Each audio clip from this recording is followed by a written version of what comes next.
And it is Thursday morning. I was just kidding with Ray Amaya there. You know, sometimes you just get so full of yourself, you just get so rolling, and you forget what day it is. And yesterday, if you were listening to during the Sean Hannity Show or Lars Larson or any of our great programs here at KIDO Talk Radio, you'll notice I said coming up Wednesday morning. We have a great lineup today. We've got a congressional candidate, Michael Snyder. We've heard a lot about him. We're anxious to get him into the broadcast center.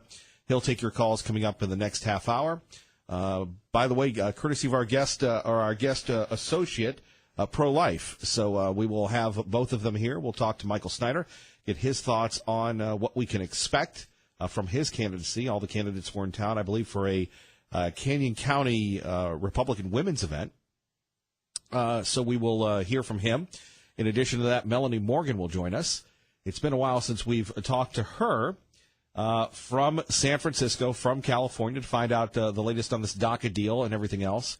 And Matt Erpelding, House Minority Leader Matt Erpelding. I think the last time we talked to him, he was a state representative, still is, but now he's married, he has a child, he has a dog, and we'll get his thoughts on the governor's budget and, objectively, the Democrats' chance for 2018. In addition to that, at KIDOTalkRadio.com, we have our poll up, a new poll, that we are pandering once again for more clicks, if you will. By the way, all you need to do is very simply, very astutely, at 580-5436, 580-KIDO. Vote. We have a lot of people that are there right now. And by the way, I got to give it to the Alquist camp. They're already promoting their candidate's appearance on our program yesterday. So the Idaho governor's race, who has your vote? Paulette Jordan, A.J. Belukoff, Brad Little, Tommy Alquist, Raul Labrador, or other. I'll put in other, so we'll get a tabulation of the vote right now. Right now, we have Raul Labrador out in front with 66%, followed by Dr. Tommy Alquist at 33%, and Paulette Jordan, A.J. Belukoff, and Brad Little have yet to receive any votes as we move along. So we will take a look at that and move along. Like I said, it is going to get very competitive, and we sure appreciate everybody joining us. So what should we talk about today? Well, you can give us your thoughts on who you think is going to be the best in the governor's race. That's always a good one. Right now, again, we have Raul Labrador, Congressman Labrador, and Dr. Alquist going toe-to-toe. In addition to that, at 580-5436, 580-KIDO. We have the situation involving the president. We have the situation involving whether or not you believe there is a coup to unseat Donald Trump with this Russian dossier business. And I know it gets so darn confusing, does it not? But think about this. You have people that hired this disgraced guy that all of a sudden he's churning things up. It gets churned up some more by the opposition, and there you have it, right? There you have it, and then the FBI gets it, and then we have, I guess we need to get Chuck Ambrose on because he can explain it better than I can, but again, it's something out of a fiction or piece of fiction that seems to be playing again and again. By the way, more fallout over the Bundy situation. A Nevada cattleman wins in federal court and vows to keep fighting the federal government. Here's our own Carmen Roberts with the details at KIDO Talk Radio.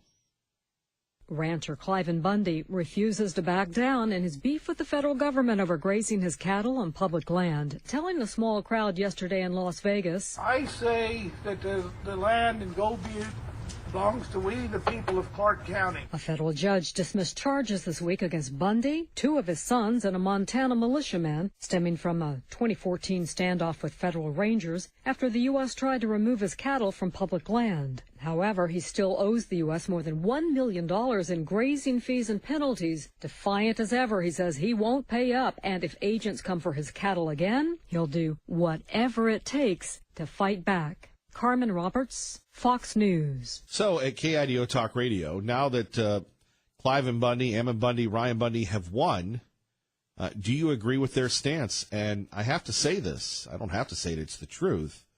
How many people are willing to do the exact same thing?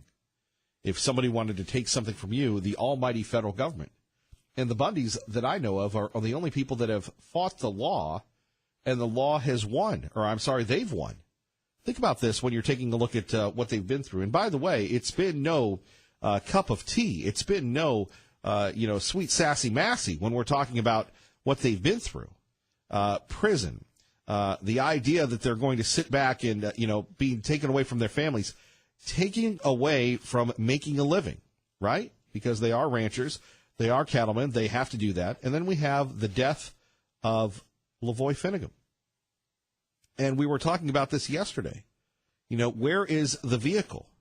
Where is the vehicle that was shot up by the federal officials when they killed Lavoy Finnegum? If there has been nothing wrong, if nothing has been done, if everything is good and plain and sweet and everything else, then why won't they release that vehicle? So there are many questions, and you have to give it to the Bundy family that has been through quite a bit, that they are not standing down, holding news conferences, and continuing on with this fight. And as I've said before, when you get involved with someone, there's a line from the Grisham novel, A Time to Kill. And you're thinking, Kevin, what is that? That's that movie with Matthew McConaughey, A Time to Kill. You never mess with a fool and a cause. And look, we're not saying the Bundys are fools, but they're not backing down. And I don't think that the federal government really should continue on with this prosecution. It's time for all parties to step aside. That's what I believe should happen. Now, will that happen? I don't know. That's a very good question. Phone number's here, 580-5436, 580-KIDO. But you go back to the comments by Cliven Bundy when he's saying, look, it would be very easy for them to sit back and not do anything. It'd be very easy for them to sit back and say, we've done our time. We've done everything that we can. It's time to move on. It's time for us to sit back and catch up on Netflix. But you don't see the Bundy family doing that, do you? I say that the land in Gold Butte belongs to we, the people of Clark County. Now, at 580-5436, 580-KIDO, do you agree with Cliven Bundy? And do you agree that he should continue on with the protest? Again, that family, and especially the Finnegum family, have paid a horrendous price. Again, how many of us, let's just take somebody gets pulled over for drinking and driving, right? All of a sudden, you can't drive, you're inconvenienced, you're stressing out. Real stress is dealing with how you're going to feed your family. Real stress is dealing with how you're going to possibly spend the rest of your life in prison. Real stress is trying to figure out a legal strategy, even though you're not a lawyer. Real stress is worrying about your family and your wife and your kids. But because their beliefs are so strong, and look, whether you agree with them or not, you have to, again, admire the courage of their convictions when it comes to dealing with this thing, right? At 580-5436, 580-KIDO. We'll talk a little bit about that. Like I said, it is something that is just darn right crazy. By the way, the sugar tax has gone into effect in the state of Washington, in the city of Seattle. And don't you like that? The idea that they're going to tax you for your drinks because of excessive sugar. Another great reason why we live in Idaho, right? When we take a look at the idea of something in your drink. Now, of course, the federal government can do whatever they want, but here's a case. Let's say you go to Seattle and you go to Costco. You want to get a case of soda, right? And this is from MarketWatch.com. You're going to pay $26.33 instead of $15.99 a case because of the sugar tax, right? That's right. The soda tax nearly doubles the price at Costco. This is crazy when you think about this, right? But this is the nanny state. And as our legislature continues to take a look at things, as our legislature takes a look at, what we are and aren't going to do, a tax on soda, maybe they consider soda a sin tax, if you will, like tobacco and everything else. It's just crazy when you think about all the money that is being spent on something that a lot of people drink again and again and again. By the way, if you're just tuning in, you're going, who is this guy talking on the radio? My name is Kevin Miller here at KIDO Talk Radio.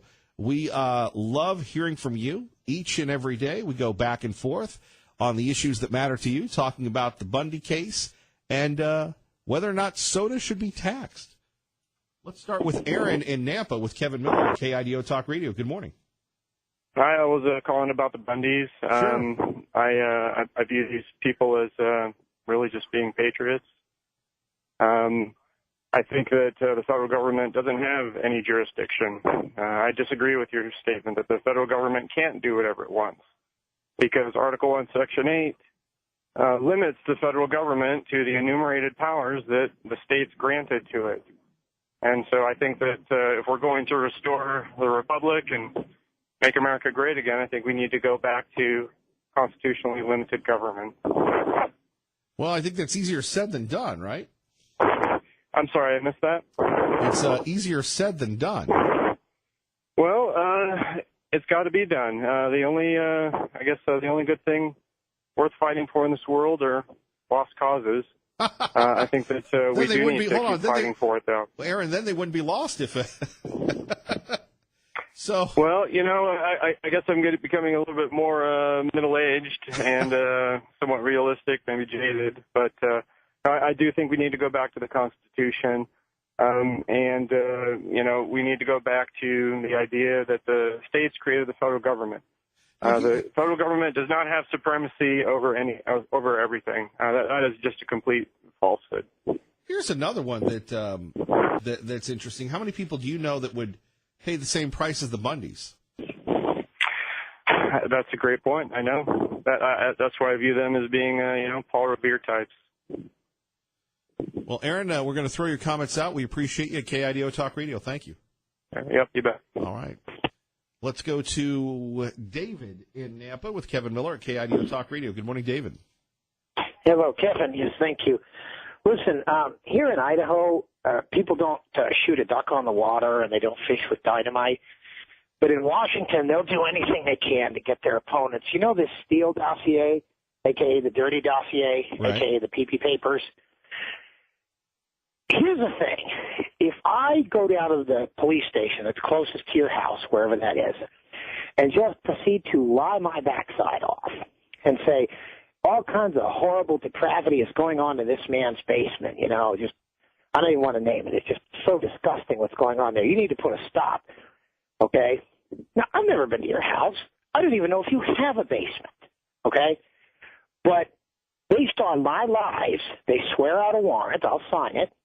And, the neighbors are getting quite a show as you're handcuffed and hog-tied lying face down on your lawn, right? While the cops ransack your house looking for made-up horrors. The Steele dossier, a.k.a. the pee-pee papers, pee-pee is poo-poo. And yet, based on that lying dossier, which, by the way, the Democrats spent $12.5 million, I think it was like $12.4 million, but, of course, Hillary Clinton didn't know about that. Okay, all you Democrats, time to do your Sergeant Schultz. You know nothing. Anyway, $12.4 million walks out the door. She knows nothing. Based on that, they started spying. They started wiretapping. They started unmasking. All this, why is that not fruit of the poison tree? Okay, why isn't a bad warrant, which makes a bad search? So even if they do find something, and so far there's more evidence, uranium-1, hello. Yeah, let's see, the Russians want to collude with a guy who wants to make America strong or a woman who can be so bought. I mean, Libya was knocked down for like $8 million. I mean, the Clinton Crime Family Foundation, which didn't survive 2 months, it was obviously paying advance bribes. It doesn't exist anymore. When did it go out of business? January of 17? Why doesn't somebody say, even if this were true, it's fruit of the poison tree and you can't find anything, but they're really going to do it 7 days in May? I think I'm going to reread that book. I don't know. Or maybe see the movie. So it's, you know what I'm saying? I know what you're saying, David. I totally get it, but, it's the media witch hunt where you have networks praising the president for doing this deal with the Democrats and Republicans, and you have one network saying this proves that he's lost his mind. They can't see the truth. And look, in the past, they haven't had, Fox News continues to get stronger. Online continues to get stronger. Talk radio is resurgent under Trump. And again, just because they used to say so in the past, it's not happening. Yeah, but again, I really don't mind that their biases all get out, because at the beginning of this country, I mean, first of all, the newspaper was basically a blog, okay? You had a press that you brought down and whatever broadsheet you could print, and it was usually a sheet. When Thomas Jefferson said, I'd rather have unrestricted press than unrestricted government, that's what he meant. Okay, well, 2 years before he died, a Scottish newspaper said that the press, who stood in the or watched from the gallery, represented a fourth estate. And what the fourth estates were, the three estates for 1,000 years, were those who work, those who fight, that included the king and his knights, and those who pray, okay? And these were the three estates, 3% and about 97% for those who work. The fourth estate, 60, 70 years later, famously, what's his name, Hearst, when his stringer said, Havana looks quiet, he said, you supply the pictures, I'll supply the war. And 83 years after that, CNN went on business. Okay, Jefferson had no concept of the 24-hour news cycle. But I'm just saying, they were nakedly partisan, but they didn't lie and say they weren't. So you could factor that in. David, thank you for the call. You're listening to Kevin Miller on KIDO Talk Radio. Kevin Miller in the morning here, KIDO Talk Radio. Coming up, we'll talk a little bit about the sugar tax in Seattle and whether or not we should have a tax on sugar here. In addition to that, talking about the comments from yesterday's news conference with Cliven Bundy, where he says, look, I'm not backing down. The feds do not have the authority to tax me on my land, and bring it on, federal government. That is a man of principle and character, and how many of us would do the same thing in that situation? 580-5436, 580-KIDO. We'll take your calls on that. KIDO Talk Radio time is 6:26, time for traffic. And back to the phones. Let's go to Hank in Boise with Kevin Miller at KIDO Talk Radio. Good morning, Hank. Good morning. I'll preface my car by mentioning to you that there's a very good series called the Landmark series that does on ancient history. And they did an excellent work on Caesar's Bello Gallica, or on the Gallic Wars. And they also did excellent scholarship on the authorship of those books. As it turned out, Caesar, the 14 books, Caesar wrote all but 5 of them. One of them was written by a friend of his, Aulic Herodotus. And the other 4, they don't know the present authorship. But Caesar definitely wrote 8 of them. And the other thing I'm getting on to is the Bundys. The reason why I called the sheriff of Harding County a pig, my radio call, was because these people were given assurances that they would have safe conduct to a meeting in Grant County or John Day, Oregon, for the meeting, and the sheriff gave them a safe conduct. I think he set them up. He lied to them, and he set them up. And I think he needs to answer to his own conscience for his behavior. And I think that they knew what I think that they were planning a assassination subject to make an example out of the Bundys, or anybody who, for instance, puts the federal authority. And I think that the sheriff himself needs to be investigated, if nothing else. His behavior was despicable. And as far as the car or the vehicle is concerned, they're not going to give that up because it's too incriminating. See, but that's the question. Where is the vehicle? Where is it right now? Well, if they haven't destroyed it, it's probably compounded in one of those federal evidence warehouses. But I wouldn't be surprised if they destroyed the vehicle. And you're telling me, though, that based on everything else with the murder of Lavoy Finnegam, we're not going to get to the bottom of this? I have a feeling they're going to obfuscate like they always do, and we're not going to get totally to the bottom of this unless Trump intervenes or forces things in it, I don't think that they're going to because in a sense it would expose their own criminality. And as far as the courage of the Bundys, I can picture them at Lexington Green in 1775, standing there as the first patriots when the British advanced on April 18, 1775. I wouldn't have had the courage. I'll point out I wouldn't have the guts. I wouldn't have the guts to stand up to Federal lose and the consequences. That's why I admire them. But I wouldn't pretend for 1 minute that I have anywhere near the ounce of courage that those people have. And well, they're not backing down. Yeah, and I also would say this, that they need to keep the struggle up, because after all they lost, it doesn't make any sense now at this point in time not to continue the fight. Right. I think that logically speaking, in that situation, I can safely say that if I've been faced with those kind of losses in that situation, at that point I could say I wouldn't have necessarily done the other things, but if I was in that situation that they're at now, I think I would continue the fight, because this cannot stand. This endangers the freedom of all of us. All right, Hank, I got to run. Thank you. Bye. You're listening to Kevin Miller on KIDO Talk Radio. Good morning, Maggie. Good morning. And good morning. Blessed to be a part of your day. Kevin Miller in the morning. Michael Snyder joining us, running for Congress. Mr. Snyder, thank you for joining us. Oh, thank you so much for having me on today, Kevin. So you're from the North Country. You're here in the Treasure Valley. What have you been up to? Well, we've been campaigning hard. I launched officially July 4th, kind of announced my intentions in early May.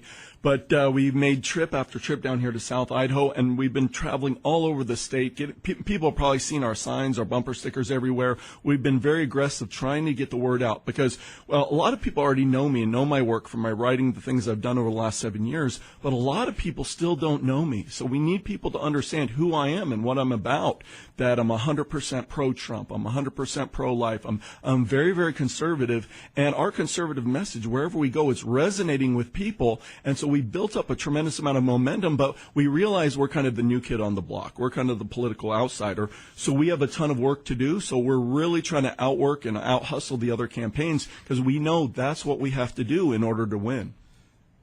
Indeed. By the way, 580-5436, 580-KIDO. For people that aren't familiar with you internationally, nationally, people that are more Treasure Valley-centric, please tell us a little bit about yourself and your accomplishments. I know you're very close with Alex Jones. Yes. You've been on his program many times. A lot of people know you from that. But for people that are Ada and Canyon County folks, please introduce yourself, sir. Yeah. Well, my name is Michael Snyder. I'm running for a seat in the United States Congress in Idaho's 1st Congressional District. And, let's go back to my education, start there. I have an undergraduate degree in business from the University of Virginia, McIntire School of Commerce, one of the top undergraduate business schools in the nation. From there, I went on to the University of Florida Law School. So you're east of the Great River kind of guy. Yeah, absolutely. Fellow travelers, so okay. It's true. And so I earned a law degree and an LLM in taxation at the University of Florida Law School. From there, you're a Gator. I'm a Gator, proud Gator, go right. Gators. Okay. And from there went on to work as an attorney for a number of years, but for the last 7 years, I've been making a living with my writing. And so I'm actually one of the most widely read conservative authors online in the entire country. Now, my websites over the last 7 years have been viewed more than 100 million times, but actually more people know me for my work off of the websites because my articles are syndicated around the country on dozens of conservative and Christian websites all over the country, and those websites are far bigger than my own. So and a lot of people say, well, I've never heard of Michael Snyder. Well, if you've gone to the Drudge Report, you've probably clicked on some of my articles because I pop up there every once in a while. And then from there, my writing has opened the door to be on national radio and national television all over the country.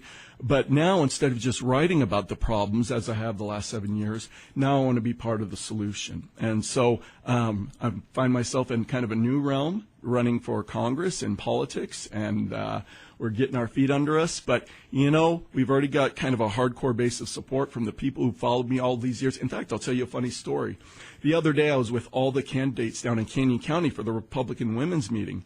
And right before it got started, an elderly gentleman came came up to me. He said, Michael, I love you. I love your work. I've been following you for years. I read your stuff daily. And I thought he'd come there because he was a supporter of mine. But it turns out he says, oh, but my daughter is running for Congress, so I've got to vote for her. It was actually Christy Perry's father who loves my work, but he's going to vote for his daughter, of course. You couldn't turn him. No, not yet. We'll work on him, though. It is amazing. So before we get to your platform, I have to ask you, it sounds like you have a pretty great life outside of politics. I mean, you're covering politics, you're writing about it, a heck of a life decision that has worked out for you. Why jump into this highly competitive field, sir? Well, I never imagined I would, actually. My wife and I live up in Bonners Ferry. We love it up there, a nice, quiet life. I thought we'd be doing that for many years to come. And so up until earlier this year, I had no intention of ever getting into politics. But then the Lord moves in mysterious ways. And as a believer, I just try to follow the leading of the Lord, wherever it goes. And so we jumped in faith, and he's been doing little miracle after little miracle to make this possible, bringing some of the most extraordinary people. I've got two of them here in studio today that I've ever met in my entire life who've gotten involved in the campaign. But at the end of the day, Kevin, we're at such a critical moment in American history where we've got the Trump revolution. This is a golden opportunity to take our government back, kind of a once-in-a-generation opportunity. So I firmly believe we need someone that's very openly 100% pro-Trump to go to Washington to stand with the president. And beyond that, Kevin, you take the issue of abortion alone. Right. That's enough of a reason to go to Washington alone. Since 1973, approximately 60 million children have been killed in America's abortion mills. If we continue to murder children on an industrial scale, there's not going to be any sort of a positive future for our country. So you've got the national debt exploding, $20 trillion on the way to $21 trillion. That's a threat to our republic alone. So we're at such a critical juncture. We've got to take our government back. We've got to address some of these pressing issues, because if we don't, there's not going to be a future for my children, your children, our grandchildren. We've got to do something, and we need to send fighters to Washington, not a professional politician. Michael Snyder joining us, candidate for Congress. Let's go to the phones, and we'll go to Liberal Steve joins us now at KIDO Talk Radio. Hello, Liberal Steve. Good morning. I really didn't have a question for your guest there this morning. I was just excited because it sounds like and reads like, for sure, they're going to pass hemp for research in Idaho at the legislature. How about this? Why don't we'll talk about you and your pro-hemp policies further into the show. Sounds great. Okay. Liberal Steve loves the idea of legalizing marijuana. We won't really get into that, but let's talk a little bit about your policies, sir. You want to abolish the IRS. Now, there are many people that listen, Mr. Snyder, at KIDO Talk Radio that agree with you, but they're going to say, really? How is he going to do that? Yeah, people ask me all the time, how are we going to fund the government, Michael? And so, I once wrote an article listing 97 different ways the government gets money out of us. So if we lost the individual income tax, they still have 96 ways, so they would be fine. But the individual income tax brings in about 46% of all federal revenue. So if we wanted to do that, we'd have to shrink the size of the federal government dramatically, which, as you know, I very much want to do. And people think, well, wouldn't that be a disaster? Well, between 1872 and 1913, we didn't have an income tax, and we actually didn't have a central bank at that time either. Was it a disaster? No. It was actually the greatest period of economic growth in U.S. history.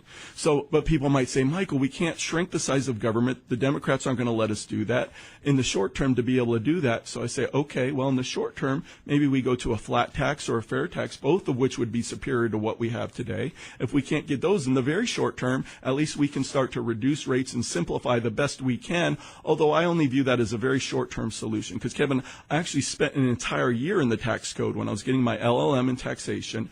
And what I learned is the tax code's over 2 million words long. The regulations are over 7 million words long. It's a complete and utter abomination. At the end of that year, I came to the conclusion that the very best thing we can do is throw the entire thing in a shredder and get rid of it and start over. So, yeah, I applaud the Republicans in Congress for taking some steps in the right direction. We needed to lower the corporate tax rate to become more on par with the rest of the world. But to me, those were good first steps. We've not solved the problems. Ultimately, we need complete and total reform of the way we think about taxation in this country. KIDO Talk Radio, Michael Snyder with us, 580-5436, 580-KIDO. How bad was Obama for America? Obama was a complete and utter disaster, a complete nightmare. And then if Hillary Clinton would have gotten in, she would have finished us off, I think. And so we literally got a miracle by getting Donald Trump into office. Now, we've got Donald Trump in, and yet, and he's been trying to do all he can on his own. But we've got all this stuff from the Obama years, like Obamacare, which should have been repealed day one. I mean, that should have been a no-brainer. The same bill that they got to Obama's desk, repealing Obamacare, that should have been on Donald Trump's desk day one. Let's get rid of Obamacare. Of course, that doesn't solve our problems with health care, but that's the first step. Just repeal that, one of the worst pieces of legislation in modern American history. Why didn't they do it? Well, it's because not everyone is on Trump's side, and not everyone actually wants to get rid of Obamacare. We've got rhinos, Republicans in name only, in Congress. And in my brochure on my platform, on my website, I'm very open about the fact is we need to get the rhinos out of Washington, out of Boise too, because we need to clean up our party. We need people that believe in true conservative values, that actually want to get rid of Obamacare, that believe in limited government, and all the things that those of us that are true conservatives believe in. So, I very much believe that we need to address, we can't let people slide just because they have an R next to their name. If people are going to betray our values, like we've seen, Kevin, as a common citizen, one of the things that greatly frustrated me for so many years is people would come around election season, just like they are again, and say, oh, I'm conservative, I'm pro-life, I'm pro-gun, I believe in a balanced budget, I'm going to get rid of Obamacare. Like John McCain, he was running ads in Arizona saying, I'm going to lead the fight against Obamacare. Then they go to Washington and betray us over and over and over again. So, hey, we need a new type of politician, someone who's not going to break promises, someone who's going to be a fighter, someone who's going to stand up for the things that we believe in. Let's go to the phones, and it's been a long time, but welcome back, Ron Paul Jim. You're on with Michael Snyder on KIDO Talk Radio. Morning, guys. I had a question about I figured this is a great opportunity to ask someone much more educated than me on tax code, but is the corporate status protecting an entity that is by its nature a psychopath? And I mean that by the fact that a corporation cannot be jailed. It cannot die. It has no moral compass. Its sole purpose is profit. And I'm just wondering if, the people that are sitting there behind the executive board or whatever, hiding behind the corporate veil, never see jail. I just think that the corporate status itself needs to go away entirely and hold people accountable that do crimes, and not just civil lawsuits for damages to the persons or land or whatever it is that they may create. It seems to me that they have unyielded influence on Congress. They can lobby. They can do all that stuff. There was a study done, I think it was in the University of Georgia, that said that, even political action committees don't have influence over Congress. Sure. Ron Paul, Jim, we're limited on time, so if you can get to the question with all due respect, sir, and then we'll give Michael enough time to answer it. So I know you've said the question. Get rid of my thing was, can we get rid of the corporate status entirely and hold people themselves accountable for the crimes they commit? Because nobody in corporations, these corporate leaders, see jail. All right, Ron Paul, Jim, thank you for the call. Michael Snyder, your thoughts? Well, I'm very interested in cleaning up corruption, and we'll talk about that more in a second.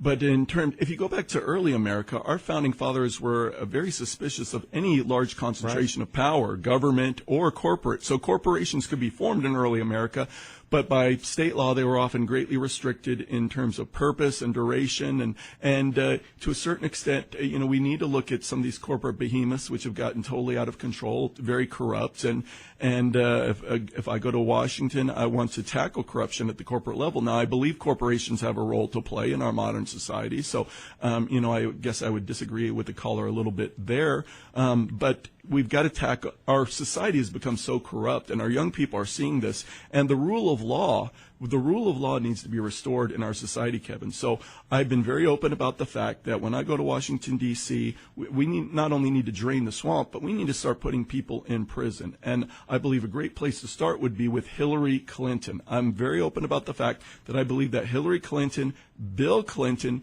Huma Abedin, John Podesta, and more need to go to prison. And I'm not just talking about country club prison where they serve a couple of years and have a nice time, but I'm talking about put them in orange jumpsuits and send them to hardcore federal prison for the rest of their lives. Because we've seen, the American people can see crime after crime after crime, scandal after scandal after scandal. No one ever gets arrested. No one ever gets prosecuted.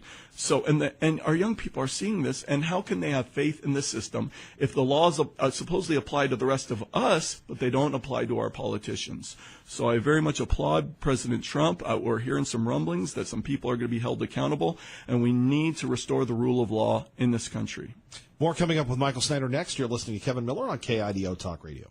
And we're back with Michael Snyder, Kevin Miller in the morning here at KIDO Talk Radio. So let's talk a little bit about the Republican meeting in Canyon County with the Republican women. How did that go? What do you think of the reception, sir, and the people you're running against? Yeah, it was a great opportunity because it was the first opportunity for all the candidates to get together. So it was wonderful to see everyone, shake hands. But then the meeting started, and we were all given 6 minutes to present our case. And so I was last in alphabetical order, so the other 5 went up there first. And it really showed the difference in style between the politicians because of the people in this race. Because the first 5 people got up there, and they were more the traditional politician, and they did their thing. And then I got up there, and it's kind of like a revival meeting because my style, I'm passionate. And people can feel my energy and how much I care about the issues. And so there's a difference in substance in this race between me and the other candidates, and there's a difference in style. And so the meeting ended, and there were 30, 40 people there. It was relatively small, and I didn't think there would even be any voters there to convert. But afterwards, as soon as it ended, a stream of people start coming over to us. And people come up and they say, Michael, before this meeting, I didn't know anything about you, but I listened to all the candidates. And man, I'm voting for you. I love your passion. I love your energy. And so we converted several voters who told us that they're going to now support us, right, even though all the other candidates were there. And we're fighting this wherever we go, Kevin, all throughout the state. We're converting voters wherever we talk, wherever we do our thing. Now, the question is, can we reach enough voters between now and Election Day to win this thing? Because what the numbers are telling us is this. Right now, some polls have shown up to 2/3 of all the voters in this district don't know who they're going to vote for yet. And the rest of us are kind of bunched up with not that much voter support. Not anyone in this race, according to all the numbers we've seen, has a ton of support yet. So the key is, between now and Election Day, reaching those 2/3 of undecided voters who don't know who they're going to vote for. So we're going to try to outwork and out-hustle the other guys. And when we believe we've got the best message, and wherever we go, we're converting people. Now, can we do that fast enough to win? That'll be the question. So what about North Korea? That's a big question. If elected, sir, you're going to have to deal with possibly voting to go to war. I mean, that's one of the big issues facing the administration right now. Yeah, we're kind of between a rock and a hard place because for decades this has been kind of pushed down the road. It wasn't dealt with. Now Donald Trump, he wants to deal with the situation. But it's hard to see a very, very simple solution to this very, very complex problem. Because on the one hand, we don't want North Korea to have nuclear weapons. We especially don't want them to have missiles that can reach the continental United States. And we don't want them to build a fleet of these missiles, which is what they intend to do, because that's an existential threat to the United States, and it's unacceptable. And so on the one hand, and so it would be easy to say, well, let's just go to war. Let's bomb them off the map. But people don't understand that North Korea, they've said, hey, the moment the bombs start falling, we're going to use nuclear weapons. They've also got some of the largest stockpiles of chemical and biological weapons in the world, and they've got the fourth largest standing army in the world. They've got thousands upon thousands of artillery pieces. So even if we took out their nukes and their biological and their chemical, they could rain down fire just with their artillery. Turn Seoul, South Korea, into a sea of fire just with their artillery, and cause immense devastation within the first couple of hours of a conflict breaking out. So I've gone over this, and I've written about this extensively over the years. It's hard to see a scenario where a direct military strike does not ultimately involve a conflict that results in millions of people dead. And yet, we cannot allow North Korea to develop a fleet of nuclear missiles that can threaten cities all over the United States. So what do we do? Well, my hope is we can find a solution that does not involve going to essentially World War III over in Asia, millions of people ending up dead, but we've got to address this. So I know Donald Trump wants to address it. He's working hard to try to address this problem, but it's not as easy as saying, let's go drop bombs on them and wipe them out, because people need to realize North Korea is not like Afghanistan, it's not like Iraq, and it's absolutely imperative we send someone to Washington that understands foreign policy, and I've been writing about it extensively for the last 7 years. Traffic and weather together. More with Michael Snyder next at KIDO Talk Radio. Good morning, Dave. And here we go. We're back with Michael Snyder here, KIDO Talk Radio. So we continue on. Phone numbers 580-5436, 580-KIDO. What do you want to say directly to people listening right now that have followed you? Maybe they're just hearing you right now. We've got about 2 minutes left. Directly, your appeal to them, sir. Yeah. To me, one of the key distinctions in this race is we need someone that is openly going to embrace the pro-Trump label and Trump's agenda. And in this race, what I'm seeing is, all the candidates are saying some good things about Trump because they see his approval rating, 60% about overall in the state of Idaho, 80% among registered Republicans, some polls show. But so far, I consider myself and Dave Leroy as the only ones that are openly embracing and saying we're pro-Trump. And I'm saying I'm 100% pro-Trump. I'm going to go to Washington, and I'm openly saying... Are people in Idaho 100% pro-Trump, considering how Ted Cruz did in the primary and how reluctant they were to wholly embrace him? Yeah, and that was initially, but now the approval ratings for Trump are extremely strong here. And wherever I go, I'm getting asked, Michael, do you stand with the president? And when I show them what I'm about and that I'm 110% with President Trump, I want to implement the Make America Great Again agenda in Congress. I want to be Donald Trump's best friend in Congress. Man, that's converting so many people over to our side. So if you're out there, if you support the president, I encourage people to get involved. Go to michaelsnyderforcongress.com. That's interesting, though, just from a sociological point of view, because Idaho and Utah are very similar, but you have folks in Utah still very reluctant in their support for the president. Any thoughts on that, just on a totally unrelated topic in the last 20 seconds here, the difference between Idaho and Utah and Trump? Yeah, well, I think Utah is very culturally different from Idaho. I think Idaho is very independent-minded. They like that President Trump's keeping his promises. They want someone who's going to keep their word, and that's what I intend to do in Congress. And so I think it's going to make a huge difference in this election. Well, you heard the music in we still have a few minutes, but anyway, a few seconds. Michael Snyder, we appreciate you. Please come back. I will. Thank you, Kevin. All right. You're listening to Kevin Miller on KIDO Talk Radio. Good morning.